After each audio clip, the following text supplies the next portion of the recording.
제가 최근에 깨달았는데요. 신정 때는 해피 뉴 이어를 하는데 구청 때는 해피 뉴 이어를 전혀 안 하더라고요.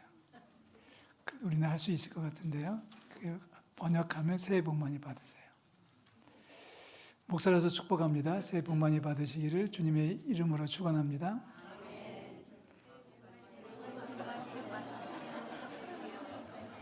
새해 복 많이 받으세요. 맞습니다. 목사가 돼서 목사로 살아온 지 30년이 넘었어요. 제가 1989년에 안수를 받았으니까 36년이 됐나요? 목사가 되면서 계속 갖고 있었던 한 가지 질문이 있었습니다. 어떻게 하면 건강한 교회가 될 수 있을까? 어떻게 하면 행복한 성도가 될 수 있을까? 어떻게 살아가는 것이 행복한 성도일까? 어떤 교회가 건강한 교회일까? 결론부터 말씀을 드리면 우리 은천 공동체가 건강한 교회가 되고 여러분 한 분 한 분이 행복한 성도가 되시기를 축복합니다.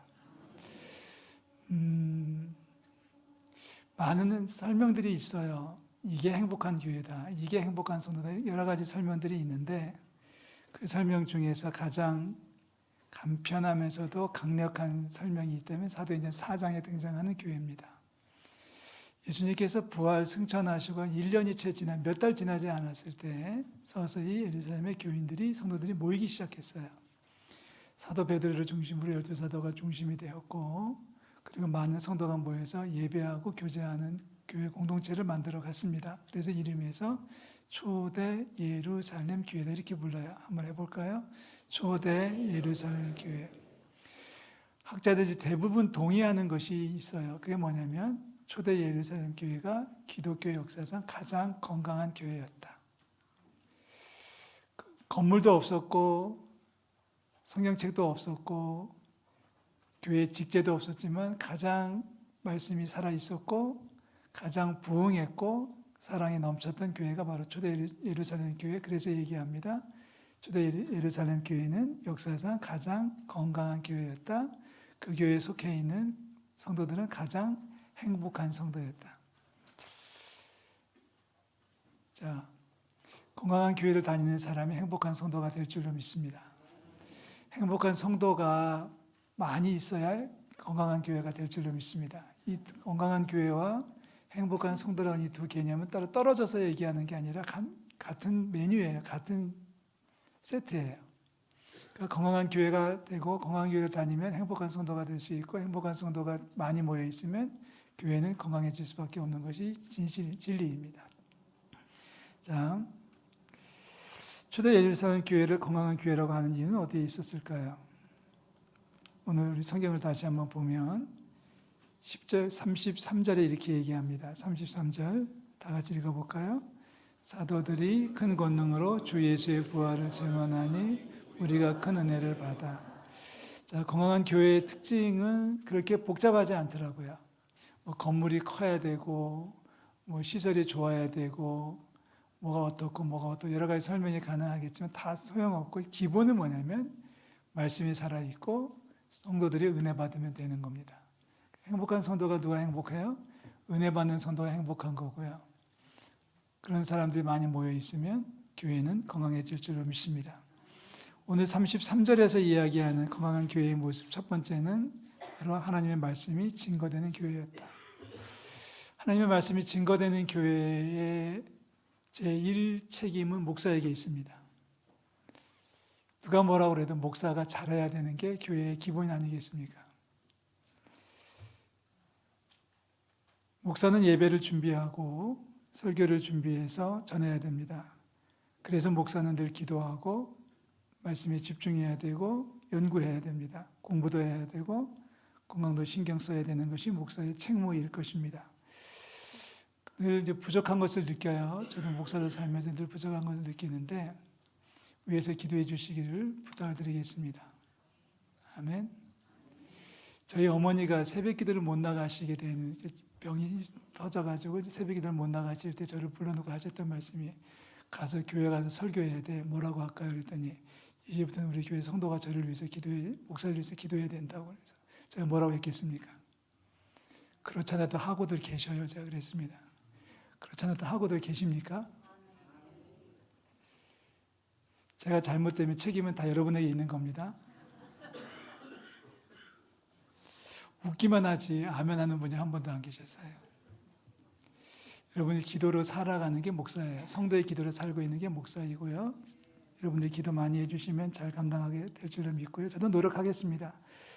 늘 부족하고 늘 아쉬운 부분이 없지 않아 있는데 저도 열심히 하겠고 다시 한번 심기일전에서 최선을 다하도록 약속하고 또 도전하겠습니다. 위에서 기도해 주시고 협조해 주시면 감사하겠습니다.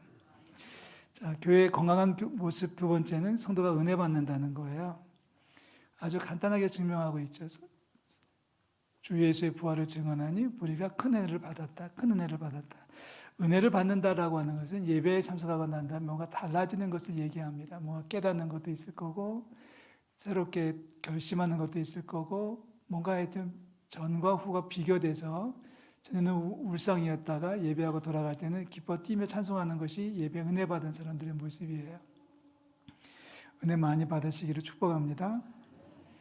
자, 사람들이 생각할 때, 성도들이 생각할 때 성도, 목사가 설교를 잘하면 은혜 받는다고 말하는데 물론 그 말이 틀린 말은 아닙니다. 목사가 설교를 잘하면 은혜를 받는데 그러나 성도도 잘해야 돼요. 제가 목사로서 변명 아닌 변명을 좀 한다면 저는 제가 제일 부러워하는 교회가 아프리카 사람들이 모여있는 교회입니다. 한번 저녁 집회를 참석한 적이 있는데 3시간 동안 하더라고요. 아마 저희 교회에서 3시간 설교하면 다 문제가 될 것 같은데 3시간 동안 설교를 하는데 목사님이 설교를 정말 쉽게 해요. 아주 가볍게 하시더라고요. 뭐 강력하게 설교를 하시지만 내용 자체는 복잡하지 않아요. 글쎄 그 교회가 그날 무슨 일이 있었는지 모르겠지만 선행으로 충만해진 성도들이 목사님의 설교에 반응합니다. 하나님이 우리를 사랑하십니다라는 말만 하면 한마디 하는데 불과 몇 초 안 걸리는데 성도들 한 10분 동안 떠들어요. 자기들끼리 막 얘기해요. 하나님 나를 사랑한다는 말 들었어? 너 나한테 까불지 마. 이러면서 자기들끼리 막 얘기합니다. 주님께서 우리를 위해 죽으셨습니다라고 말하면 그걸 또 반복하면서 서로 축복하고 서로 다짐하면서 이렇게 얘기하는데 한 5분, 10분씩 걸립니다. 그러니까 설교는 짧은데 반응하는 시간이 길어요. 우리는 목사가 이렇게 설교하면 딱 2글자 아시죠? 아멘. 그것도 안 하는 분들이 많아요. 주일 예배를 마치고 집에 들어가면은 가끔씩 굉장히 그 스트레스를 받을 때가 있어요. 저녁에 자려고 누우면 성도들 얼굴이 아른아른거려요. 설교를 시작했는데 주무셨던 분들. 오래 남습니다. 꿈에도 나타나가지고 자고 있어요. 신학교에서는 그렇게 가르칩니다. 목사가 설교해가지고 5분이 지나서 졸기 시작하면 목사의 책임이고 3분 이내에 졸기 시작하면 그건 본인의 책임이다 그랬습니다. 지금부터 졸면 제 책임이에요. 대신에 저는 밤새도록 그 꿈하고 싸울 겁니다. 꿈에 오시지 않았으면 좋겠어요. 네, 감사해요. 오늘따라 긴장했는지 아무도 안 졸고 계셔가지고 눈 크게 뜨느냐고 되게 고생하시는 모습이 보이네요. 옛날에 인천에서 부목사로 한 7년 넘게 봉사했던 적이 있습니다. 근데 그 교회 목사님이, 담임 목사님이 굉장히 몸이 안 좋으셔요. 돌아가셨는데 폐가 한쪽이 없어가지고 늘 호흡이 짧아요. 그래서 마지막 몇 년 동안은 인공호흡기를 이렇게 목에다 달고 다니셨죠. 그런 분은 처음 인공호흡기를 달고 코에다 이렇게 꽂고 그러고서 설교를 하셨어요. 그래서 성도들이 아무도 안 자죠. 근데 문제는 뭐냐면 그분이 가끔씩 예배를 놓쳐요. 그것도 사전 예고 없이 놓치면 그걸 다 커버를 하는 게 제 책임이었어요. 한 번은 새벽에 나왔는데 5시에 새벽 기도를 하는데 목사님이 안 나오시는 거예요. 그래서 와이셔츠 바람으로 강단에 서가지고 설교를 10분 동안 했습니다. 뭔 설교를 했겠습니까? 준비도 안 돼 있는데. 뭔 얘기 했는지 지금도 기억을 못 하겠는데 문제는 뭐냐면 그 중에 한 분이 은혜를 받았어요. 아마 밤새도록 병원에서 일하고 스트레스를 받은 의사 선생님이 아침에 새벽에 퇴근하고 집에 돌아가다가 교회에 불이 켜져 있는 것을 보고 들어왔다가 새벽기도 뒷자리에 앉아 있다가 젊은 목사가 횡설수설 설교도 아닌 설교를 하는 것을 듣고 은혜를 받은 거예요. 30년 전의 일입니다. 지금도 저한테 잘합니다. 그러니까 저는 분명히 믿어요. 여러분 보세요. 사도들이 주 예수의 부활을 증언했다고 되어 있지 사도들이 설교를 잘했다고 되어 있지 않습니다. 잘했다고 하면은 달라지겠지만 그냥 예수의 부활을 증언한 거예요. 아까 우리 성가대 찬양했는데 가사 기억하시죠?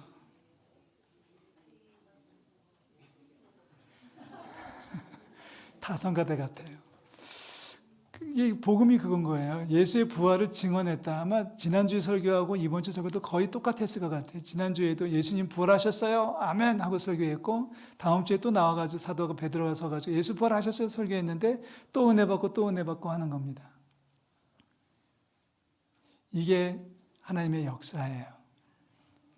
교회는 목사의 책임은 강단에서 다른 소리 하지 말자는 게 목사의 책임입니다. 뭐 정치 얘기, 뭐 사회 얘기, 특별히 연수극 얘기 뭐 이런 거 안 하는 게 목사의 책임일 거예요. 다만 은혜 받는 것은 또 성도의 또 책임이 한 부분에 있다는 걸 기억해 주시고 예배에 집중하시고요. 말씀에 집중하시고 늘 기도하면서 은혜 많이 받는 우리 성도들 되시기를 주의 이름으로 축원합니다. 자, 말씀이 있고 말씀이 살아 있고 은혜를 받으면 삶이 달라지는 거죠. 교회가 달라지고 교회에 와 있는 성도들의 삶이 달라지는데 34절은 딱 한마디 합니다. 그 중에 가난한 사람이 없었어요 라고 얘기합니다. 교회 안에 가난한 사람, 즉 헐벗고 굶주린 사람이 없었다고 얘기합니다. 왜요? 좀 여유 있는 사람이 도와줬다는 얘기죠. 자, 교회는요, 부자는 있어도 돼요. 부자는 있어도 되고 축복합니다. 우리 성도들 부자 되시기를 주의 이름으로 축원합니다. 부자는 있어도 좋고 부자가 있어도 되는 건 아무 문제가 없는데 가난한 사람이 있으면 교회가 아니에요. 부자는 기업가도 있고 높은 지위에 있는 사람도 교회에 나와서 등록해서 같이 신앙생활 할 수 있는 것은 당연한데 교회 안에 없어야 되는 사람이 누구냐면 가난한 사람이에요. 교회 안에 가난한 사람이 있다면 교회는 건강한 교회가 아닐 겁니다. 저도 예루살렘 교회는 말씀 듣고 은혜 받고 교회 안에 있는 가난한 사람들을 돕기 시작했습니다. 교회 안에 잘 차려입고 오셔도 돼요. 그러나 헐벗은 사람이 있어서는 안 됩니다. 새벽에 누가복음을 쭉 묵상하고 있는데 누가복음 16장에 부자와 나사로 이야기가 나오죠. 예수님께서 지어서 비유로 들려주신 이야기인데 어느 마을에 부자가 있었는데 좋은 옷을 입고 화려한 옷을 입고 날마다 잔치하며 살고 있었던 사람이 있었다. 잘했습니까? 잘못했습니까? 좋은 옷을 입고 날마다 잘 먹고 살았다. 하나님이 주신 복을 누리고 있는 거예요. 근데 문제는 그 다음에 발생하죠.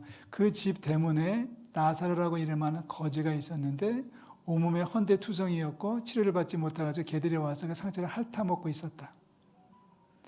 근데 죽었습니다.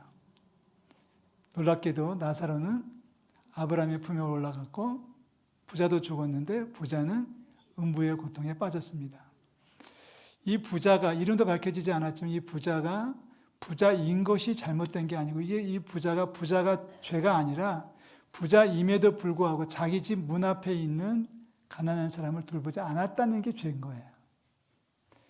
부자이기 때문에 음부에 떨어진 게 아니라 부자임에도 불구하고 자기 집 앞에 엎드려져 있는 가난한 사람을 챙기지 않았다는 게 잘못된 거예요.